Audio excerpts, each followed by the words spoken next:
Good morning! Today's vlogs. Charot. Painumin ko ng medicine si Baba. Yan. Kasi nga yung ihi niya may to go. Pero ngayon okay na siya.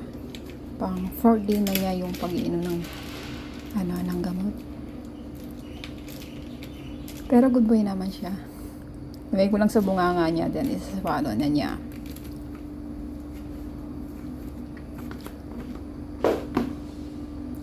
Ang hirap din palang may sakit yung alaga mong pet. Mahirap silang painom.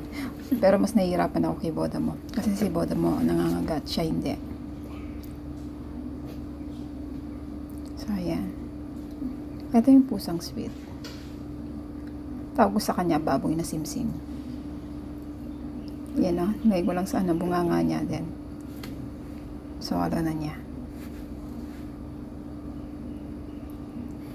Dapat kanina pa yun uminom kasi nakalimutan ko. Problema ko lang yan ngayon, yung paano siya umihi dun sa binigay ng doktor na kung hihinga ba siya dun. Yun lang naman. Di ba ang bait-bait niya? Ayan. No. Nakakatuwang baboy na to, yung baboy. Masarap siyang inisin, in fairness.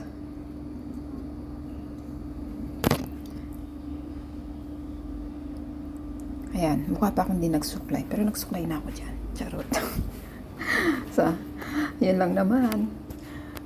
Hanggang sa muli. See you next time.